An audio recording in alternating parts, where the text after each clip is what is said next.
La magie avec Dottore Farina.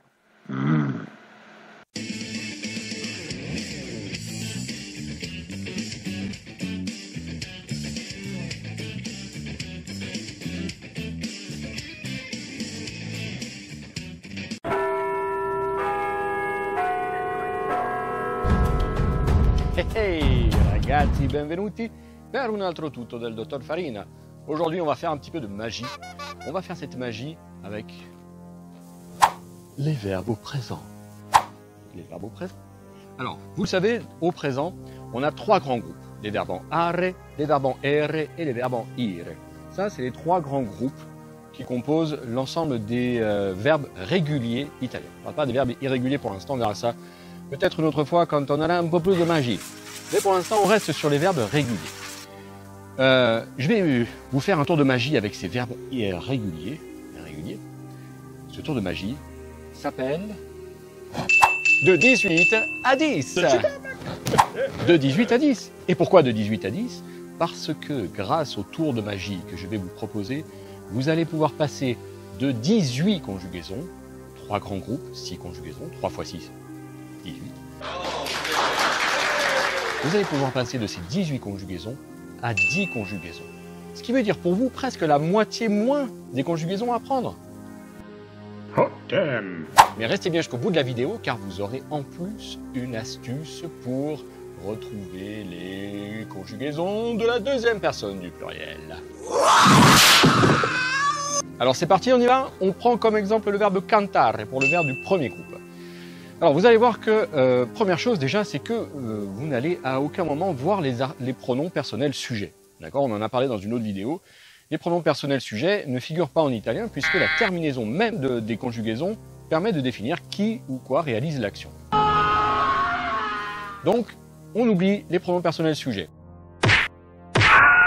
Par contre, bien entendu, les conjugaisons que je vais vous proposer vont être placées dans le sens des conjugaisons classiques, hein, c'est-à-dire je, tu, il, les trois personnes au singulier, et ensuite nous, vous, et il, elle au pluriel. Donc je reprends mon verbe cantare. On regarde, et la première chose à faire avant toute conjugaison, systématiquement la première étape, j'ai bien dit la première étape, consiste à enlever la terminaison de l'infinitif. Donc si c'est le verbe cantare, verbe du premier groupe, on enlève le are tout simplement. Et on garde ce qu'on appelle le radical. Ici, le radical, ça va être cant. Ce radical, qui vient de racine, hein, va rester exactement le même durant toute la conjugaison. Une fois qu'on a ce radical, il suffit simplement de rajouter nos conjugaisons. Pour les trois personnes du singulier, on va avoir canto, canti, canta. Pour les trois personnes du pluriel, cantiamo, cantate, cantano. Alors, vous êtes obligé de les savoir par cœur, celles-ci.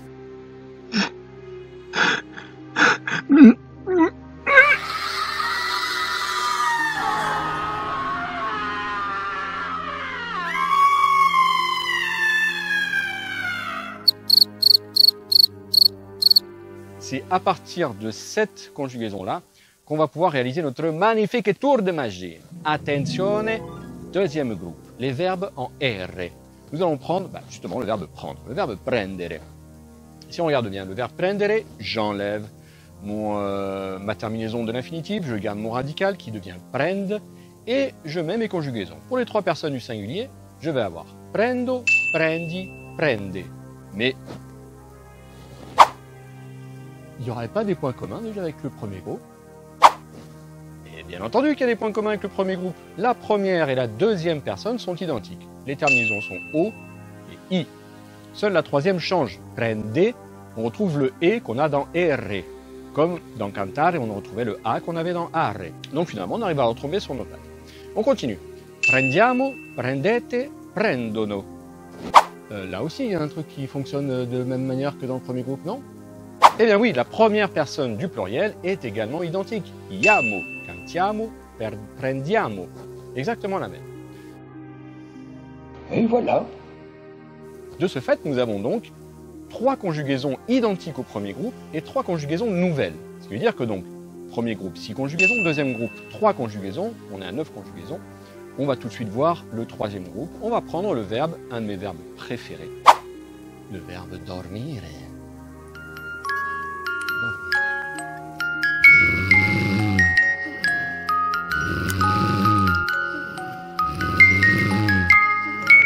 Si je prends mes 3 conjugaisons du singulier, dormo, dormi, dorme. Ça serait-il pas exactement les mêmes que dans le deuxième groupe? Et bien sûr que si, c'est-il exactement les mêmes que dans l'autre groupe qui est d'avant. Et oui, terminaison en O, I, E. Exactement les mêmes. On continue, 3 personnes du pluriel. Dormiamo, dormite, dormono.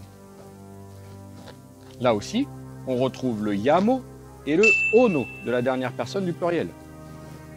Donc, là aussi, finalement, si on regarde bien l'ensemble du verbe, il n'y a qu'une seule conjugaison nouvelle, c'est ite, la deuxième personne du pluriel.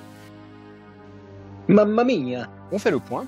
Premier groupe, j'ai 6 conjugaisons à apprendre. Deuxième groupe, j'ai 3 conjugaisons à apprendre. Troisième groupe, j'ai une conjugaison à apprendre. 6, 3, 4,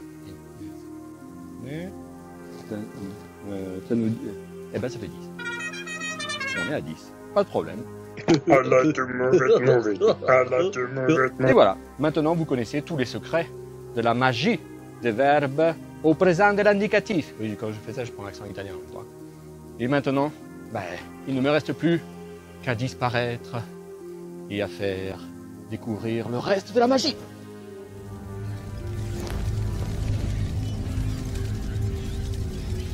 Pourquoi il y a des chauves-souris? Bon, a presto per un altro tutto del dottor Farina.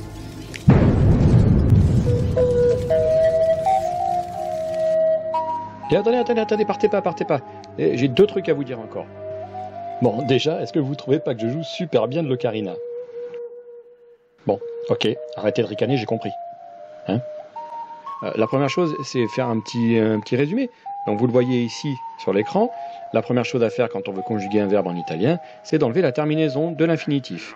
Et puis ensuite, on met les terminaisons de la conjugaison. Jusque-là, rien de particulier. Mais si vous regardez bien le tableau, vous pouvez vous rendre compte que déjà, il y a 3 conjugaisons qui sont identiques dans tous les verbes. La première, la deuxième du singulier et la première du pluriel. Et en plus, après, on en a 2 qui sont identiques dans les deuxième et troisième groupes. La troisième du singulier et la troisième du pluriel. Et finalement, vous allez me dire, il n'en reste plus qu'une. Celle de la deuxième personne du pluriel. Mais qu'est-ce qu'on en fait de celle-là? Eh bien justement, c'est l'astuce que vous allez retrouver dans la vidéo suivante.